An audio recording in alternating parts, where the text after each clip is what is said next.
Um. Hmm. Hmm. Uh. Uh.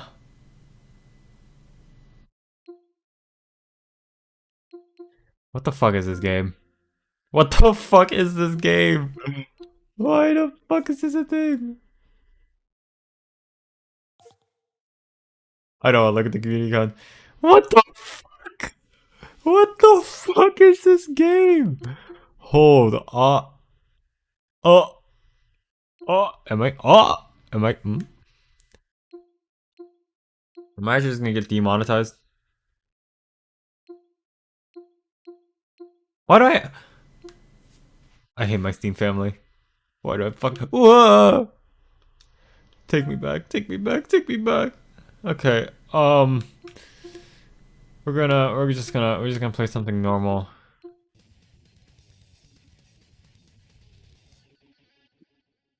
All right, we're gonna be reading a Reddit story today because I don't know, I felt like it. I like these stories. I see them on TikTok. I doom scroll. Everyone doom scrolls. Anyways, I accidentally joined a Zoom funeral and pretended to know the guy for 45 minutes. I swear this was not my fault. I, 19 female, was trying to join my company's weekly team meeting and clicked the wrong link in our Slack thread. The link was labeled Zoom 3 p.m. and I assumed it was ours. Nope.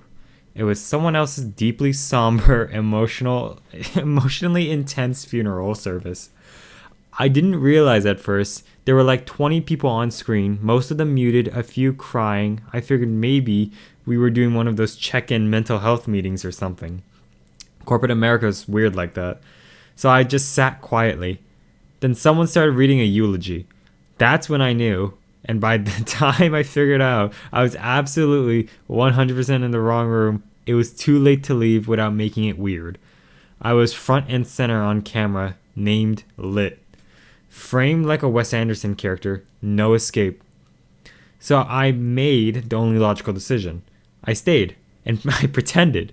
Now, I don't know who Daniel was, but by the end of the Zoom meeting, I loved him. I cried, I nodded in deep reflection. At one point, I whispered, he really was one of a kind to no one in particular.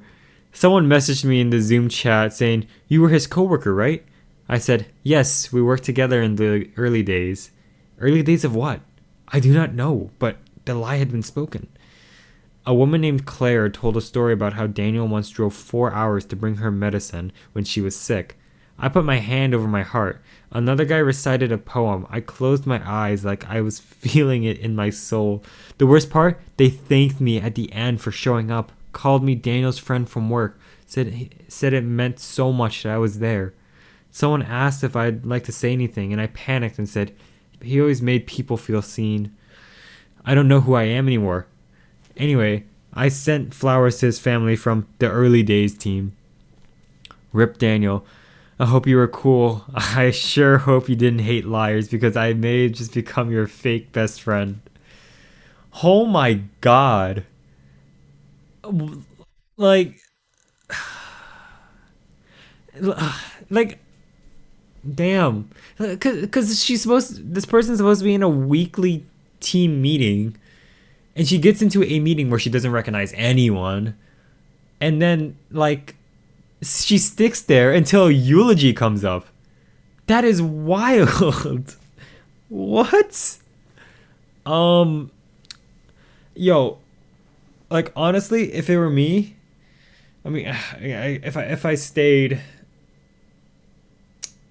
fuck yeah, I wouldn't even know what to do in that situation. I would be cooked. Yeah, I'd honestly probably do the same thing. If I hadn't left already, like if people didn't notice me and like all that, I would have just left. But like, if people notice me, I it's done. It's done. I'm lying. I'm Daniel was my homie. We grew up together. I don't care. We buried bodies together. We the squad. That's it. That's all it takes. Anyways, let's see what else is here. Okay, we can do this one. Helped a random T pick a gift for his dad. Didn't expect what happened next. Oh, that sounds like it's gonna be sweet. A few weeks ago, I, 22 female, wandered into a local bookstore just to clear my head. No plan, just needed a quiet place and the comfort of flipping through random pages.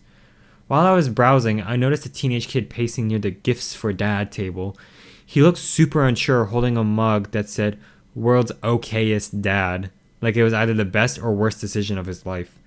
I made a light joke, something like, "Bold choice?" And he laughed and admitted he had no idea what he was doing. He said his dad didn't really do birthdays, but they recently started talking again after a rough few years, and he wanted to make an effort.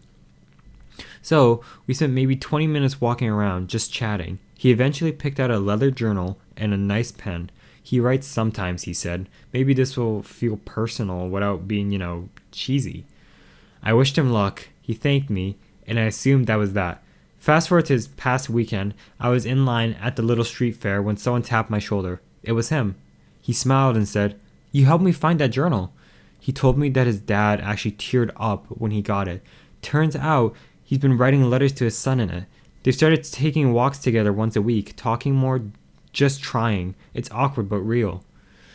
He never would have done that if I'd gone with the mug, he said, laughing. I walked into the store for a quiet moment and accidentally helped a stranger reconnect with his dad. Life was weird, but in a good way. That is beautiful. And Father's Day is coming up. I think this weekend. Y'all better go get your dad something. All right? Get your dad something. Wish him a happy Father's Day. Happy Father's Day to everyone. Goodbye. That's everything from me. Bye-bye.